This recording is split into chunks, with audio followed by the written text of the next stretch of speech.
ఆ ఒక్కటి అడక్కు 2 hours 15 minutes run టైమ్‌తో Allari Naresh గారు మెయిన్ హీరోగా మళ్ళీ ఫుల్ లెంత్ కామెడీ ఫిల్మ్‌గా థియేటర్స్‌లో రిలీజ్ అయింది. ఇక చూసాక నాకైతే ఫస్ట్ 15 మినిట్స్ కొంచెం రొటీన్‌గా, మళ్ళీ అక్కడి నుండి ఇంటర్వల్ వరకు సూపర్ ఎంటర్‌టైన్‌మెంట్‌తో వెళ్ళింది.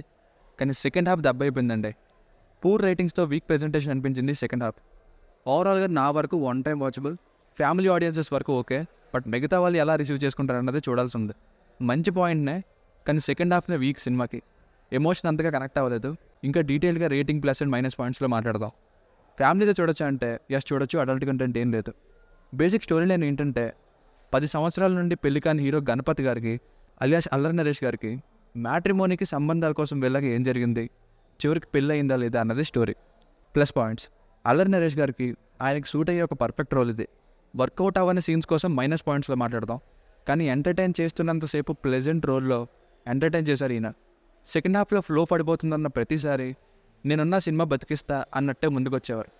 హీరోయిన్ ఫరియా అబ్దుల్లా గారికి మంచి రోల్లో బాగా పర్ఫామ్ చేశారు. మిగతా యాక్టర్స్ లైక్ హరితేజ గారు హీరోకి వదినగా చేసిన రోల్, మదర్ క్యారెక్టర్, ఇలా వీళ్ళందరూ ఉన్నంతలో బాగా యాక్ట్ చేశారు. ఫస్ట్ టైం మ్యాట్రిమోనీ దగ్గర హరితేజ గారిని అల్లరి నరేష్ గారు కలిసే సీన్ ఇట్స్ హిలారియస్ అండి. అక్కడి నుండి ఇంటర్వల్ వరకు సిచ్యువేషనల్ సాంగ్స్తో సినిమా భలే ఎంటర్టైన్ చేసింది. ఇంటర్వల్ ట్విస్ట్, ఫస్ట్ హాఫ్లోనే రిలేటబుల్ స్టోరీ లైన్, కొన్ని కామెడీ సీన్స్, మ్యాట్రిమోనీ చేసే బిజినెస్లో జనాల నమ్మకంతో చేసే మోసాలు, మెయిన్గా క్లైమాక్స్లో రివీల్ చేసిన బయట జరుగుతున్న నిజాలు, ఆ ట్రిక్స్ని చూపించిన విధానం, వైజాగ్లోని బ్యూటిఫుల్ విజువల్స్ని మంచిగా చూపించిన సినిమాటోగ్రఫీ, ఇవి ప్లస్ పాయింట్స్. అల్లరి నరేష్ గారి కాస్ట్యూమ్స్, డ్రెస్సింగ్ అది బాగా డిజైన్ చేశారు. అస్సలు వద్దు సాంగ్లు చాలా బాగా అనిపించారు. ఇంకా oh my love I'm waiting for you, Sai Charan గారు పాడిన పాట, ఇలా కొన్ని పాటలు బాగున్నాయి. Background music is just okay. Minus points: ఇంటర్వల్కి ఇచ్చిన హైప్కి మనం ఏం ఎక్స్పెక్ట్ చేస్తాం అంటే సెకండ్ హాఫ్లో హీరోయిన్ వెనక లవ్ డ్రామాని, ఇంకా మ్యాట్రిమోనీ కోసం ఇంకొంచెం అన్వేల్ చేస్తారనుకుంటాం. బట్ ఇక్కడే film suffers with poor writings with week presentation. ర్యాండమ్గా సీన్స్, నాన్ సింక్లో సాంగ్స్ వస్తున్న ఫీలింగ్ వచ్చేది. మెయిన్గా సినిమాతో కన్వే చేద్దాం అనుకున్న మ్యాట్రిమోనీ మోసాలనే పాయింట్ యూనిక్నెస్తో చాలా బాగుంది. కానీ ఎమోషన్సే సరిగ్గా సెట్ అవ్వలేదు. లాస్ట్లో సింపుల్గా అంత పెద్ద కేసుని సింపుల్గా వాదించేసి తేల్చేసినట్టు పెట్టారు. పాత సినిమాల్లో స్టోరీ మధ్యలో స్టోరీతో సంబంధం లేకుండా కామెడీ కోసం పెడతారు కొన్ని సీన్స్ని. అలాగే ఇక్కడ వైవా హర్ష గారిది, శకలక శంకర్ గారిది కామెడీని పెట్టారు. స్టార్టింగ్ సీన్స్ కొన్ని రొటీన్గా క్రింజ్ సీన్స్లా ఉంటాయి.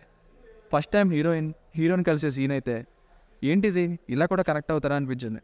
వైజాగ్ సిఎంఆర్ సెంటర్ నుండి హార్బర్కి తరుముకుంటూ వస్తారు. వైజాగ్ కోసం తెలిసిన వారికి అర్థమవుతుంది ఇది ఎంత ఇంపాసిబుల్ అని.